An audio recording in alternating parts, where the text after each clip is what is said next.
How's it going, ladies and gentlemen? My name is Scarlet, and welcome to a double upload. Yes, we're doing double uploads today. Well, basically, we're talking about some Pokemon rumors, leaks, everything in between. Sit back, relax, and let's get started. We're going to kick things off with this post right here. This is actually from a theory that I had, and I think it's pretty cool. Hey, that Soul actually made a theory based off of some stuff I've talked about. But basically, this goes from his massive theory here. And I'm going to go through this whole thing and then get down to this post specifically. This is the newest one. Everything up here we've already covered. But basically, it's him talking about what connections, like what fruit slash thing slash color is connected to the two new DLCs, right? Like what connection do they have to everything?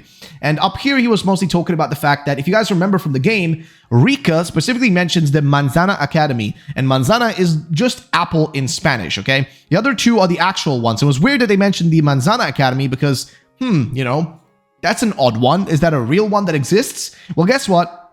I remember something really weird about the games, which is this part right here. This comes from Soul Silver. He says, this is also a very valid theory. The teal slash aquamarine color of the Terrastal logo could be one of the DLC pack colors and pass for the green in the classic color scheme of Pokemon. There's more evidence for this that Realit, hey, that's me, actually pointed out. At the Zero Gate, there's a door we can't access that has a specific dialogue line, which is interesting, and he also points this out. This is what I also said. They didn't have to give it a line, so it must have some significance, which is this door right here. Now, normally the door you go through is the one on the right side, and that one has kind of a orangish color to it. Now, I said that orange color makes sense with the actual episode you're playing here. Because remember, this game, Scarlet and Violet, if you haven't noticed, you're playing it in 4 episodes. You have the first main 3 episodes, or directions, or paths, or whatever you want to call them. The Victory Road, the Starfall Street, and of course, the one with Arven, the Path of Legends, right? Those 3 different paths are all interesting. But then there is the 4th path, which is A Way Home. That's the ending. That's the post-game story, right? Or like, I guess not post-game, but like, you know, the last story you do when you go into Area Zero. That's what that is. That's why this path is colored orange, because even the frame of that story is colored with that color. So it's really strange. But then there's another door on the left side, which is inaccessible. And if you talk to it, it says the shutter on this side doesn't seem like it'll open. Perhaps it's broken.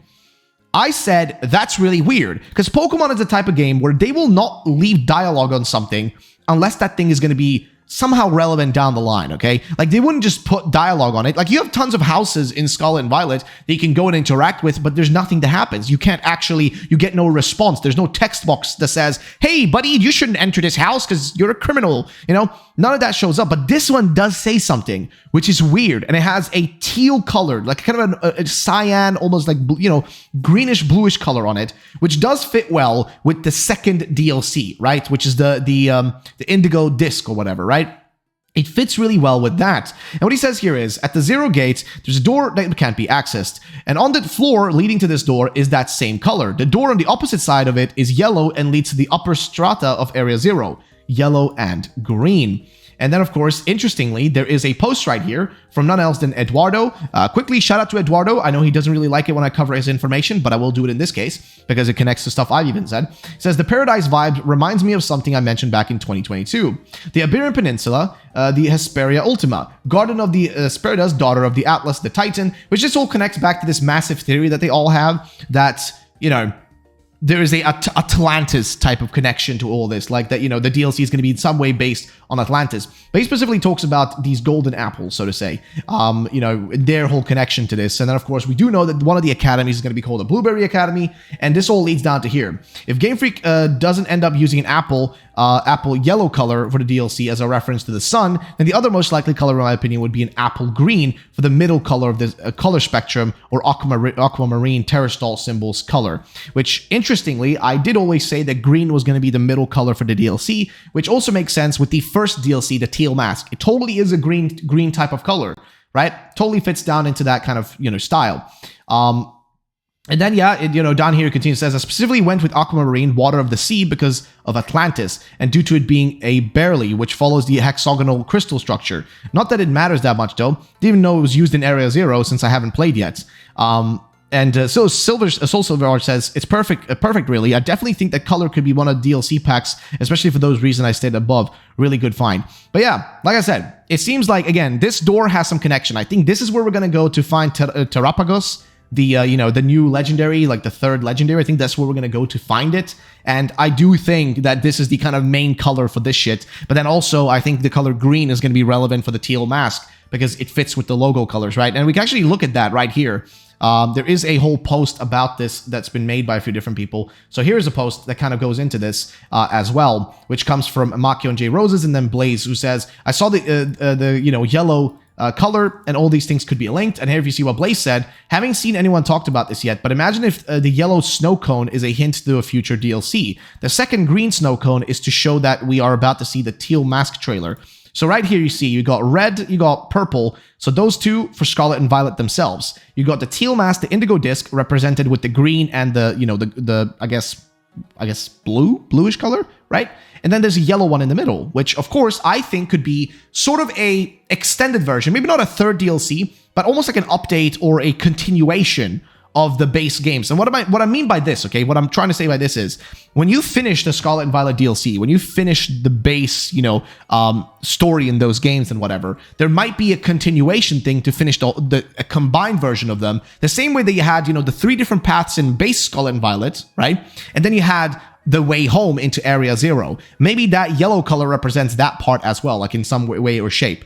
Again, could be totally off on that, but we'll have to wait and see if anything develops from it. Next, though, we have an interesting post from Light88. Shout out to my boy Light for putting together theories all the freaking time. He says, why is this symbol predominantly between other types in all of those lanterns? And is this specific type right here, like this logo, which is kind of greenish, so to say, in design. But then in between, you'll see the fairy type, you'll see the ghost type, you'll see fire, you'll see fighting, you see poison, etc. Right? See a lot of different things in between. He says, why is this symbol a teal color, a new color not shown in all the 18 types? And why does this symbol resemble an Oni with horns, like an Oni, like a demon of sorts? Remember that Ogerpon is going to be the first Oni in the Pokemon series. So, I don't want to bet anything, but this is very rare. Probably the symbol could be representing the mask or the heroes of the village, but imagine that it might be representing a new type. You will say, well, Light, you're crazy. What the hell are you talking about? But actually, there was a type with this color, the question mark type. And Curse was also a question mark type in Gen 2, which is true if you actually do check that out. He's not wrong about this. There is the question mark type that does have that kind of coloring to it. If you guys can see it over there, the question mark right there underneath Fairy and Steel does have a bit of a teal coloring to it. So, ladies and gentlemen, what he's suggesting here is, could it be possible that what we're going to get here, like this Pokemon, is going to be this question mark typing, like a typing that's unknown, an almost unknown type of Pokemon that doesn't actually have any genuine typing to it. I think that's a cool concept. I think it's a sick ID, and I'm really curious, like, how that would even work and what that would even be. Like, would that be a typing of a Pokemon that's just unknown, that doesn't even exist? Like, maybe even something that perhaps the third legendary, Terapagos, if it even is the third legendary, actually created.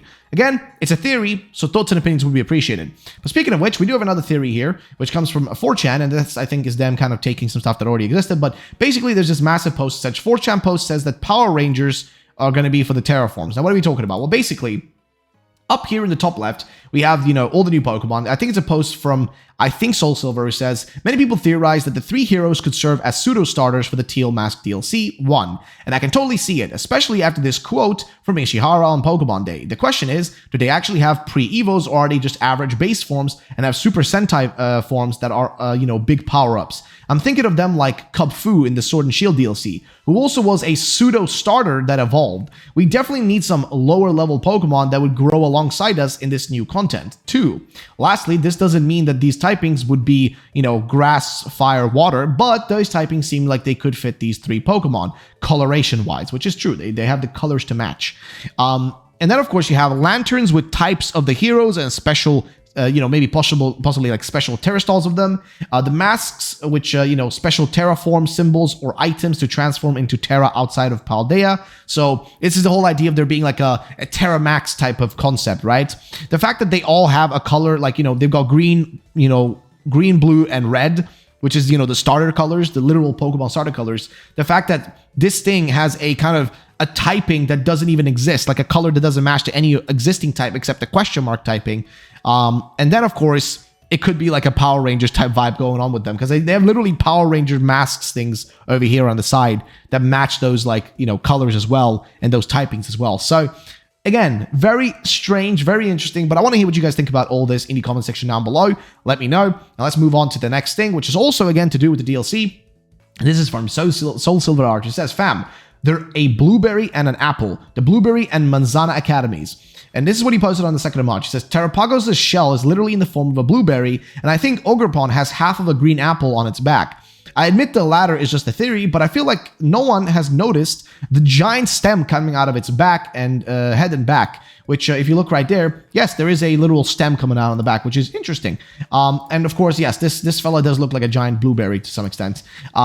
It continues on and basically says, alternatively, also could be Sudachi itself. And then here is a post from him previously where he talked about, you know, this is the post we looked at earlier, which, you know, connects to the Manzana Academy, the Blueberry Academy, all that. He says, naturally, the Blueberry Academy is also shaped like a blueberry, so it's because of its, you know, Academy logo and whatnot, which you look right here, does have a bit of a blueberry shape. And he says also, turns out the little part of the blueberry looks like a crown sticking up, and look at the resemblance with the Scarlet and Violet book, Terrapagos, and the blueberry from the side up, which, yes, they have that crown-looking design, and this also has that crown-looking design. Interesting. Here he also says, lastly, a big reason I think Ogerpon could be a Pokemon equivalent to Momotaro is having half of a fruit on its back, which could signify it being born inside of a fruit. And honestly, Game Freak could have even made the fruit on its back a peach. It does have a similar shape to a peach when drawn in the Japanese pop culture style, which I guess, yeah, kind of has a little bit of that shape going on if you look here on the Peach Boy, which is, wow, an OG. But again, I just want to hear what you guys' thoughts are on this as well. This goes a little deep, but, you know, I want to get you guys' thoughts and opinions. And finally, I just want to talk about this one.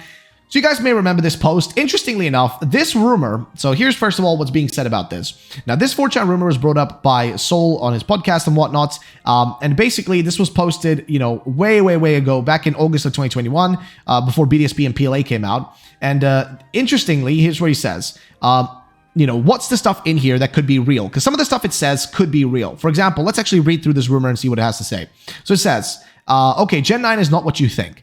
The Atlas and Sword and Shield, which, by the way, if you guys see this little logo up here, this image that they're using right over here, if you see that image of gameplay or whatever, that's actually from my thumbnail on YouTube.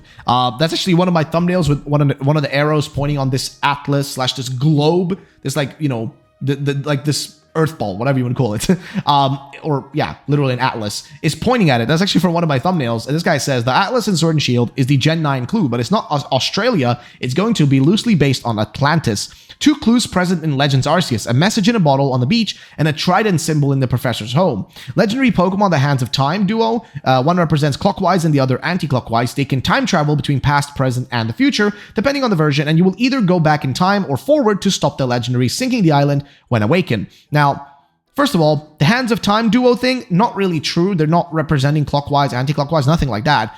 However, I can see how that's decently connected to the idea of past and future Pokemon, which is kind of a concept with, you know, which we do have in Scarlet and Violet. He says you will have ancient and future forms of Pokemon, which is true. We did get that. And he says the Kanto starters get regional evolutions, which we don't know yet. And the island is a water paradise. There is the Paradise Protocol, which is mentioned by the professor at the end of the game, which is specifically interestingly connected there. And we are going to somewhat of a water paradise in the second DLC, because we're going to this battle academy that literally rises out of the ocean, similar to Atlantis, which is what he mentions here. However, I still think this rumor is fake, though. Here's what he basically has to say. So he says, with all this in mind, 1, Atlantis is the codename of Area 0 confirmed. They 100% got the Gen 9 is loosely based on, and even mentioned Atlas, a Greek titan. 2, all the PLA hints were fake or cut. 3, Koraidon and Miraidon could have been known as the Hands of Time duo in development time, or this person could have made an assumption based on their looks and theming. One represents the past and the other one the future. They did time travel and came from the past or future, kind of. Yeah.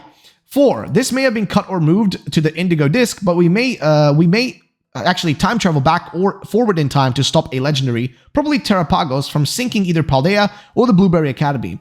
After something awakens it, could it be sleeping under Paldea? We don't know. 5, ancient and future forms confirmed. Very few people were actually talking about those kinds of forms in August 2021. And number 6, Kanto starters get regional Evos. This could have been cut, but them getting Evos is almost impossible. So I propose that he may have been actually watching or looking at forms or paradoxes of Kanto starters and thought that they were new evolutions, which is very possible. And 7, the island, Paldea, or the Blueberry Academy, or even Area 0, is a water paradise. The paradise connects directly back to the Paradise Protection Protocol, which I mentioned earlier, that the third legendary set up as a protocol to protect its paradise, which could be any of the 3 places I mentioned above. And it ties directly back to the tale of Urashimu Taro, the underwater dragon palace, which could be considered a paradise. Which again, you know, he says he's leaning towards it being fake. Same here. Sure, there's some stuff here that's correct, but also if it is real, we're not going to get all the stuff that's mentioned here, or we didn't get all the stuff that was mentioned here. Because remember, this person, and even the legitimate leakers, they don't always get 100% of the image. Some do, some don't. But some of them don't get a full picture of what they're looking at, and they can only really discern or guess what it is that they saw and then give you that information. And that's kind of what this could be right here. I personally think it's still fake, but I mean, you know, we'll have to wait and see. We are basically getting Atlantis in the form of the Blueberry Academy, so it could be somewhat right. But again, it's all up for debate. Now, the final thing I want to talk about is this right here, which is the fact that there's going to be new TCG cards in Japan for Pokemon, and these new ones are specifically Gen 5 and Gen 2 characters that are being shown off. So you got, you know, Jetsis, and you even have Faulkner here, which is interesting that those guys are getting new cards. You know, not like, you know, we're not seeing, you know, Generation 9 as much or whatever, you know, but, you know, we're seeing Gen 2 and Gen 5, interestingly. So yes, I do think personally, you know, next year, that we're going to get a Johto game. That's what I personally think, but we'll have to wait and see what comes from that. So, ladies and gentlemen, that's going to be it for today's video. Sorry for not posting in a while, but hey, you're getting a double upload. You're getting a double upload today, okay? To make you happy. But either way, thank you all for watching. I'll be seeing you guys in the next one. Peace out and bye-bye, ladies and gentlemen.